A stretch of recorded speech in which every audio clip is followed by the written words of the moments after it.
오늘은 우리의 피난처가 되시는 하나님이 계시니 염려하지 말고 살아라. 우리의 안전한 피난처 되시는 하나님이 계시니 아무런 염려하지 말고 살아라. 그런 말씀으로 오늘 말씀의 제목은 우리의 피난처가 되시는 하나님입니다. 여름이 되면 맑은 하늘에 갑자기 먹구름이 몰려와가지고 하늘이 시커멓게 되면서 장대 같은 소낙비가 종종 쏟아질 때가 있습니다. 길을 가다가 이런 경우를 당하면 우리는 재빨리 그 소나기를 피하기 위하여 어떤 곳으로 뛰어 들어갑니다. 바로 그런 곳이 장대 같은 소나기를 피할 수 있는 피난처라 할 수 있습니다. 이런 피난처가 있으면 얼마나 다행입니까? 그러나 그런 피난처가 없는 경우에는 온몸이 비에 흠뻑 젖어서 아주 난감하게 될 것입니다. 그러면 가던 길을 멈추고 다시 집으로 돌아가서 새 옷으로 갈아입어야 할 때도 있습니다. 피난처는 어떤 큰 어려움이나 어떤 큰 두려움에서 피할 수 있는 곳을 말합니다. 혹은 어떤 큰 사고나 사건에서 안전하게 몸을 보호받을 수 있는 것을 말합니다. 이런 피난처가 있으면 문제를 만나도 별로 큰 염려는 없겠으나 그러나 아무리 피난처를 찾아보아도 피할 만한 피난처가 없다면 인생이 정말로 차갑고 쓸쓸하고 힘들 것입니다. 분명한 사실은 맑은 하늘도 금방 어두워지고 뜻밖의 소낙비가 내릴 때가 있는 것처럼 우리 인생에도 여러 가지 종류의 문제의 소낙비가 내릴 수 있다는 것입니다. 질병의 문제, 물질의 문제, 가정의 문제, 대인관계의 문제 등등 다양한 문제의 소낙비가 내릴 수가 있습니다.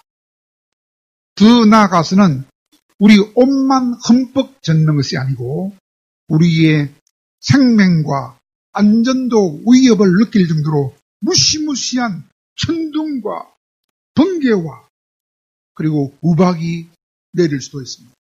최근에는 골프공만한 우박이 내린 적도 있다고 그러지요. 나중에는 34km짜리 무서운 우박이 내릴 때도 올 것이라고 예언하고 있습니다. 이럴 때에 피난처를 만날 수 없다면 얼마나 난감하고 큰 두려움을 느낄 수 있지 않겠습니까? 지구가 점차 온난화됨에 따라 남극과 북극의 얼음이 조금씩 녹아가고 있다고 그럽니다. 우리는 아직까지 별로 신경을 쓰지 않지만은 그러나 이런 현상이 국가적인 위기를 맞이하는 나라도 있다고 그럽니다. 어떤 나라가 그럴까요? 태평양, 남태평양, 적도 근처에 있는 나라, 세계에서 네 번째로 작은 나라가 있다 그러는데 그 나라 이름은 두발로라 그래요. 두 발로 걸어 다니기도 힘든 나라가 두발로라는 나라인데 그 나라는 작은 9개의 섬으로 이루어진 나라라고 그럽니다. 전체 면적을 합해도 우리 내동면 크기 정도밖에 안 되는 세계에서 네 번째로 작은 나라라고 합니다. 그 나라가 인구는 1만 2천 명밖에 안 되는 작은 나라라 그럽니다. 20세기 전까지만 하더라도 그 나라는 지구상에서 행복 지수가 가장 높은 나라에 속했다고 그럽니다. 그런데 지금은 달라졌다 그래요. 바닷물이 올라와 가지고 2개의 섬이 벌써 물속에 가라앉았다. 9개 섬 중에서 2개의 섬이 사라져버렸어요. 해수면이 올라오니까. 그리고 남아있는 섬들도 가장 높은 곳이 개우 4m밖에 안 된다 그래요. 4m. 그래서 조수간만의 차가 올 때는 종종 그 나라에 있는 주요 도로와 큰 그 물이 물에 잠길 때도 있다 그럽니다. 그때 얼마나 마음이 아프겠습니까? 머지않아 50년 안에 그 섬은 전부 다 물에 잠긴다고 과학자들이 예측하고 있습니다. 그러므로 이런 큰 위기 앞에서 그 나라 사람들은 사랑하는 자기 나라를 버리고 다른 나라로 이주를 가야 할 때가 되었다 합니다. 바로 기후 난민입니다. 기후 난민. 그러므로 그 투발로 나라라는 그 정부는 자기 국민들을 가까운 나라로 이주시키려고 사업을 추진하고 있다고 그럽니다. 그러나 바로 옆에 있는 나라인 호주라는 나라도 그 난민을 거절하고 있습니다. 피지라는 나라도 그 난민들을 거절하고 있다고 그럽니다. 갈 데가 없어요. 피할 데가 없어요. 그러니 투발로라는 나라 그 1만 2천 명의 백성들은 얼마나 지금 간이 녹아 내리고 있겠습니까? 아담이 범죄한 이후로 세상은 이런 환난과 질병과 재앙이 끊임없이 계속되고 있습니다. 우리 성도의 삶에도 이런 고난과 환난은 동일하게 계속되고 있습니다. 그래서 예수님이 말씀하셨습니다. 요한복음 16장 33절에서 이렇게 말씀했습니다. 너희가 세상에서 환난을 당하나 담대하라 내가 세상을 이겼노라. 여러분, 우리도 환난을 당한다는 것입니다. 그러나 예수님께서 세상을 이기셨으니 너희들은 담대하라 라고 말씀해주고 있습니다. 그러므로 우리 인생들에게는 먹을 양식이나 입을 옷이나 살 집만 문제가 되는 것이 아니고 도망갈 피난처도 필요하다고 하는 것입니다. 상황에 따라서는 어떤 것보다도 피난처가 가장 절박할 때도 있게 된다고 하는 것입니다. 하나님이 택하셨던 성도들이 살고 있던 가장 아름다운 성 예루살렘 성에도 이런 재난이 닥쳤던 때가 있었습니다. 오늘 본문은 바로 그런 이야기입니다. 오늘 읽은 시편 46편은 바로 그런 엄청난 위기와 재난을 극복한 다음에 기록한 노래가 바로 시편 46편입니다. 시편 46편은 언제 있었느냐? 히스기야 왕 때에 일어난 일이라고 학자들은 말하고 있습니다. 히스기야 왕 때에 유다 나라는 그 당시에 가장 강력한 힘을 가진 아수르 왕의 침공을 받았습니다.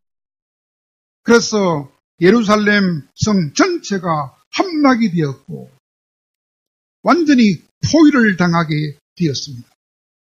누가 포위했습니까? 18만 5천 명이나 되는 많은 적군들이 예루살렘 성을 완전히 포위하고 있었습니다. 그러므로 크지도 않은 작은 예루살렘 성이 끝까지 그 공격에 버티는 것은 한계가 있었던 것입니다. 그런 절대절명의 위기의 순간이 왔을 때에 그때 사느냐 죽느냐가 문제가 아니고 오늘 죽느냐 내일 죽느냐가 문제가 되었던 절박한 때가 있었다 그런 말입니다. 그런 위기와 그런 재난과 그런 재앙이 왔지만은 그러나 그 결과는 전혀 달랐다고 하는 것입니다. 왜냐하면 그런 위기에서도 하나님이 그들을 보호하여 주셨기 때문입니다.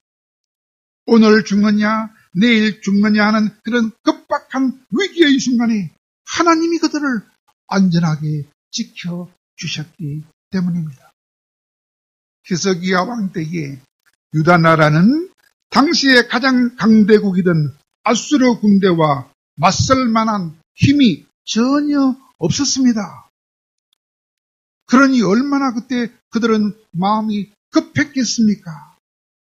그때 그들이 할 수 있는 일은 단 하나밖에 없었습니다. 전지전능하신 하나님께 간절하게 목숨을 걸고 기도할 수밖에 없었습니다. 하나님, 우리의 생명이 하나님의 긍휼하심에 달려 있습니다. 우리를 긍휼히 여겨 주시옵소서.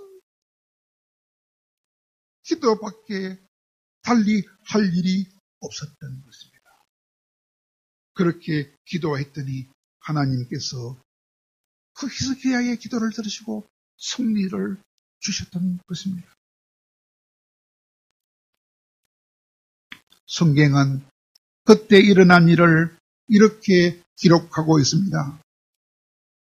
열왕기하 19장 35절에서 이렇게 기록해 두었습니다. 그날 밤에 하나님의 천사가 나와서 아수르 진영에서 군사 18만 5천 명을 친지라. 아침에 일찍 일어나 보니 다 송장이 되었더라. 무슨 말입니까? 하나님이 히스기야 왕의 기도를 들으시고 천사를 보내어서 적군들을 하룻밤 사이에 18만 5천 명이나 다 죽여서 송장으로 만들어 주심으로 유다 나라를 안전하게 지켜 주셨다고 하는 것입니다. 이런 엄청난 구원을 경험하고 그때 그 백성들은 뭐라고 간증했습니까? 하나님이 우리의 피난처가 되어 주셨으며 하나님이 우리의 힘이 되어 주셨으며 하나님이 우리의 도움이 되어 주셨습니다. 라고 간증하고 있습니다. 오늘 시편 46편 1절은 바로 그 간증을 말합니다. 하나님은 우리의 피난처시요 힘이시니 환난 중에 만날 큰 도움이시라. 그렇게 간증하고 있습니다. 그리고 시편 46편 7절과 11절에서 똑같은 말씀을 두 번이나 이렇게 말씀합니다. 만군의 여호와께서 우리와 함께 하시니 야곱의 하나님은 우리의 피난처시다. 야곱의 하나님은 우리의 피난처시다. 라고 오늘 본문 7절과 11절에서 두 번에 걸쳐서 야곱의 하나님이 우리의 피난처시다라고 간증하고 있습니다. 이것을 세 가지로 나누어서 말씀하면 이렇게 말할 수 있습니다. 먼저 우리와 함께하는 하나님이 우리의 안전한 피난처가 되신다는 것입니다. 언제 죽을지 모르는 그 큰 죽음의 위기 앞에서 우리를 안전하게 보호해 주셨다고 하는 것입니다. 하나님이 없었더라면 우리는 저 원수들의 칼에 맞아서 멸절되고 죽임을 당하고 망했을 것이라는 고백인 것입니다. 하나님만이 우리의 피난처라는 것입니다. 이 세상에 다른 어떤 곳에서도 참된 피난처는 없다고 하는 것입니다. 하나님만이 우리의 유일한 피난처라고 하는 것입니다. 여러분, 어떤 가정이 한국은 전쟁의 공포심 때문에 살 수 없다 하면서 미국으로 이민을 갔다고 했습니다.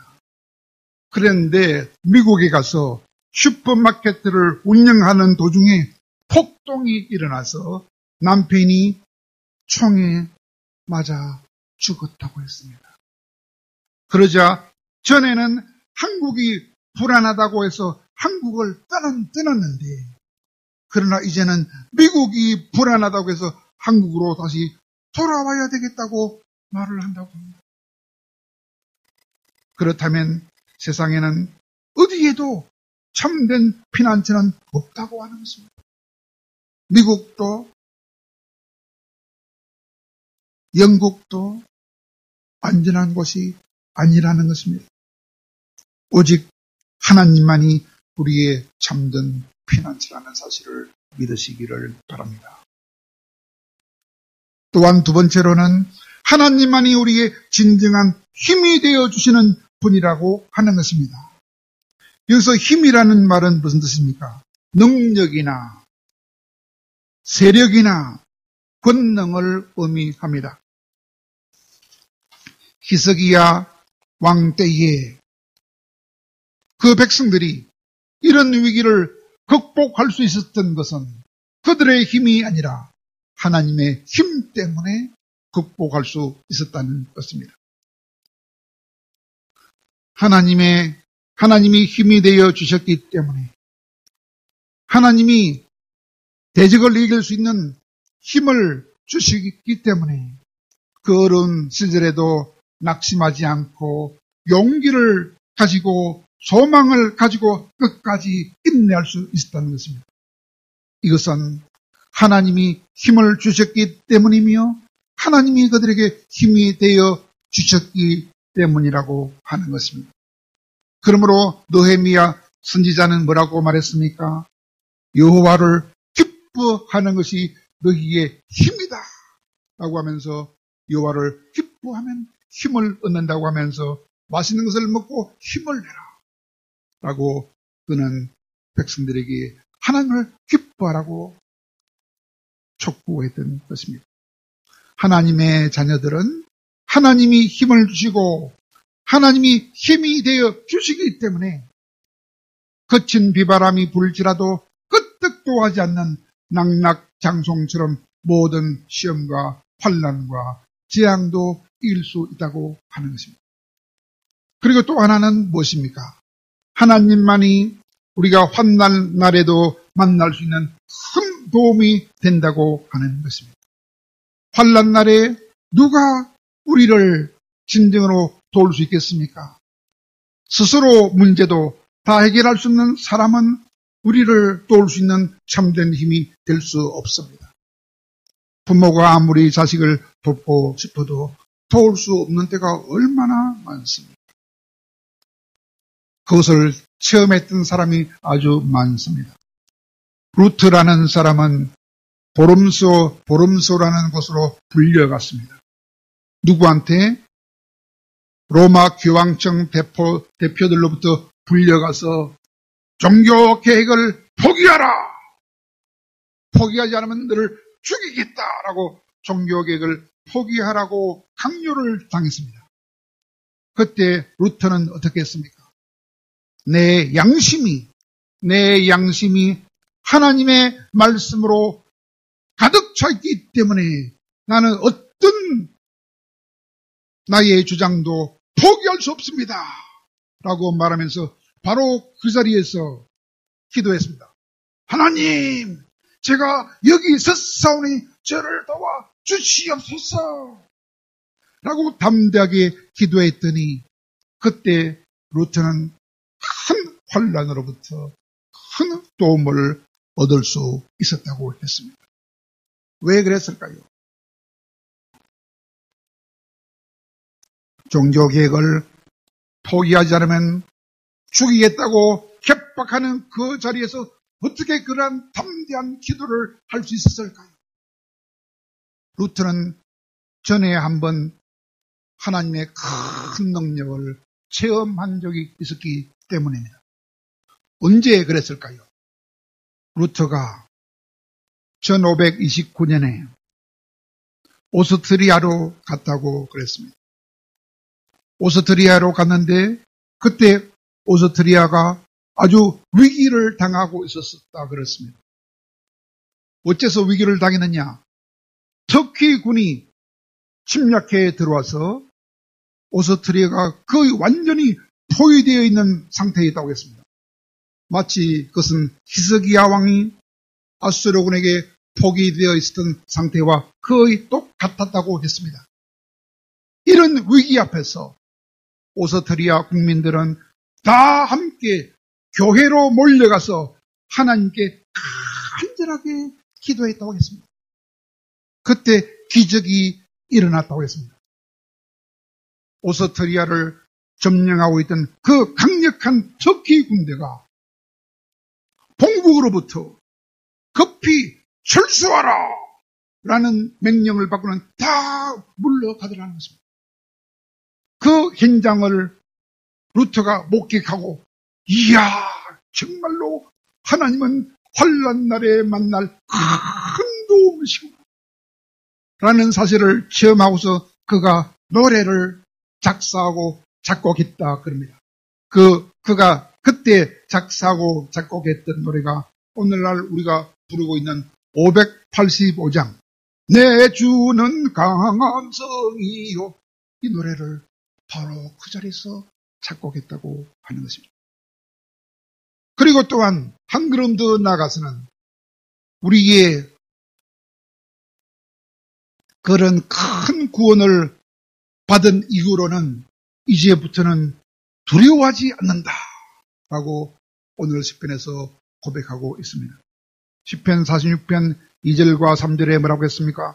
그러므로 땅이 변하든지 산이 흔들려 바다 가운데 빠지든지 바닷물이 솟아나고 뛰놀든지 그것이 넘침으로 산이 흔들릴지라도 우리는 두려워하지 아니하리로다. 그 큰 구원을 체험한 사람들은 이제 어떤 더 큰 두려움이 와도 두려워하지 않겠다고 말하고 있습니다. 또 세 번째로는 뭐라고 말합니까? 하나님께서 우리에게 말씀하십니다. 우리의 피난처가 되시며 우리의 힘이 되시며 또한 한날날에 만날 큰 도움이 되시는 하나님이 또 우리에게 한 말씀을 해주고 있습니다. 그것이 무슨 말씀입니까? 오늘 본문 10절에 있는 말씀입니다. 너희는 가만히 있어 내가 하나님이 됨을 알지어다. 너희는 가만히 있어 내가 하나님을 될지어다. 하나님이 됨을 알지어다. 내가 뭇나라 중에서 높임을 받으리라. 내가 세상 모든 나라 중에서 높임을 받으리라. 그렇게 말씀하고 있습니다.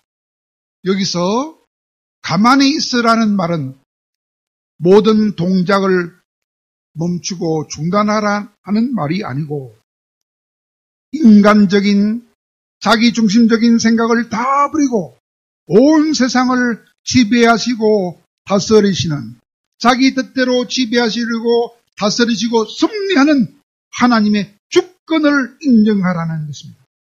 오직 하나님만이 우리의 절대적인 피난처가 되심을 잘 보고 잘 알라고 하는 것입니다. 온 세상 나라가 온 뭇나라가 하나님께 복종하는 것을 너희가 보게 된다고 말씀하고 있는 것입니다. 그것은 마치 이스라엘 백성들이 홍해를 건너기 직전에 모세가 백성들에게 했던 말하고 똑같은 말입니다. 모세가 뭐라고 했습니까? 너희는 두려워하지 말고 가만히 서서 여호와께서 오늘 너희를 위하여 행하시는 구원을 보라 라고 했던 말과 똑같은 말씀이라 할 것입니다. 그렇게 하면 하나님께서 큰 구원을 이루어 주실 것이다 라고 말했던 것입니다. 이것은 하나님은 우리의 피난처시요 우리의 큰 힘이시요 큰 도움이심을 알게 되면 재앙 중에도 평안을 잃지 않게 된다는 것입니다. 잠잠히 하나님의 도우심을 바라보기만 하면 하나님께서 우리를 구원을 이루어 주신다는 것입니다. 그러면 우리는 평온을 누릴 수 있다고 하는 것입니다. 그것은 정말로 하나님을 믿는 신자들만이 누릴 수 있는 놀라운 능력이요 놀라운 여유라고 하는 것입니다. 하나님은 우리의 어려움을 외면하지 않는 분입니다. 하나님은 우리의 어려움을 방관하지 않는 분입니다. 하나님은 우리가 까닭 없이 고난당하는 것을 바라지 않는 분이시며 안전을 위협을 받거나 생명의 위협을 받는 것을 기뻐하지 않는 분입니다. 그러므로 하나님은 우리들에게 안전장치를 마련해 두셨습니다. 하나님이 마련해 주신 안전장치가 무엇입니까? 바로 민수기 35장에 나오는 도피성 제도입니다. 도피성 제도. 어떤 사람이 실수로 사람을 죽였을 때에 피해를 입은 가족들이 그를 죽이겠다고 추격해 달려올 때에 그 사람은 일단 추격해 오는 사람들을 피하여 도피성으로 피난을 가야 했습니다. 그러면 그 도피성 안에 있는 대제사장이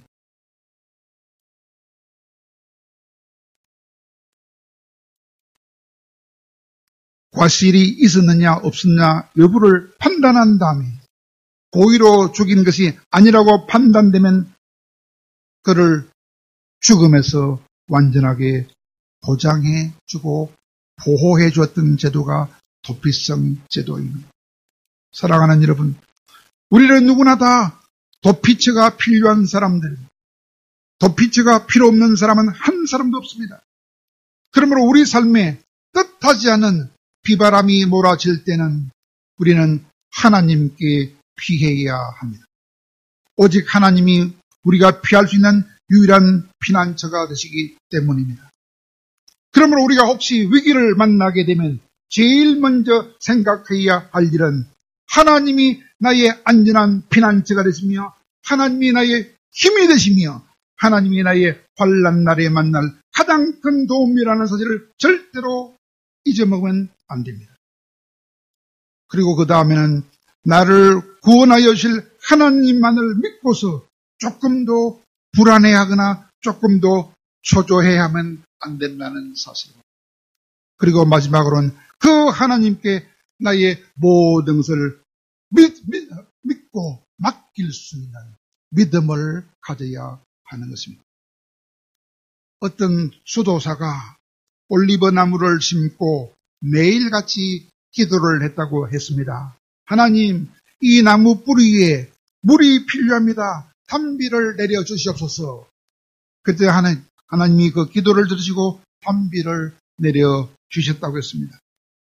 그리고 또 기도했습니다. 하나님, 이 나무 잎에 빛이 필요합니다. 라고 했더니 하나님께서 구름이 벗어나서 빛을 또 비춰 주시다고 했습니다. 또 기도하기를 하나님 이 나무가 잘 자라기 위해서는 벌레가 없게 해주시고 뱅충에도 막아 주셔야 되겠습니다. 라고 했더니 또 하나님이 막아 주셨습니다. 이것도 해주시고 저것도 해주시고 매일같이 기도를 했다 합니다. 그런데 어느 날 보니까 나무가 죽어 있는지라. 그러나 옆에 심겨져 있는 동료 수도사가 심은 나무는 잘 자라고 있는지라. 그래서 비결을 물었어요. 당신 나무는 왜 이렇게 잘 자라느냐고 하니까 나는 나무를 심고 물을 주고 가꾸기만 했지. 내가 심고 물만 주었을 뿐이다.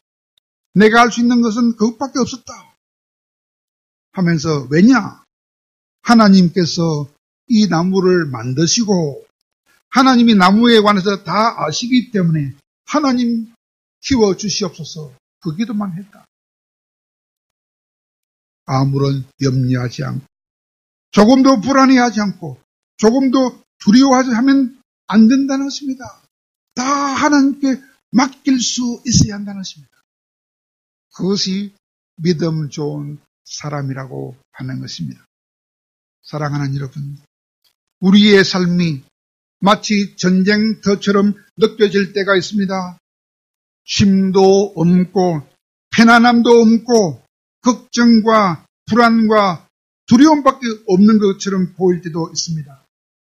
그러나 그런 때에도 평안과 안식을 주시는 곳이 있으니 그것이 바로 우리의 피난처라는 것입니다. 하나님은 많은 재앙만 처리하시는 것이 아니고 원죄로 인하여 발생한 형벌과 심판에서도 우리의 피난처가 되어주는 분이라는 것입니다. 그러므로 우리는 다급한 일을 만나거나 혹은 막막한 일을 만날 때도 우리의 유일한 피난처 되시는 하나님을 바라봅니다. 하나님이 항상 우리와 함께 해주시는 우리의 하나님 되심을 신뢰하며 내 힘으로는 어차피 할 수도 없고 도저히 할 수도 없는 그런 일이라면 다 하나님께 맡기는 믿음을 가져야 하는 것입니다. 우리는 세상을 믿음으로 살아가는 자들입니다. 그러므로 환난을 만날 때도 세상 사람들과는 달리 살아야 합니다. 내 머리로 살면 안 되고 믿음으로 살아야 하는 것입니다. 이런 믿음이 우리 힘으로는 지킬 수도 없고 우리 힘으로는 얻을 수도 없는 그런 승리와 구원과 평안을 주는 것입니다. 그러므로 사랑하는 여러분, 우리의 유일한 피난처가 되시는 주님, 그 주님을 100% 신뢰함으로 날마다 그 주님을 즐거워함으로 환난 중에도 항상 평안을 누리며 살 수 있는 굳건한 믿음을 가진 우리 모두가 되기를 간절히 바랍니다.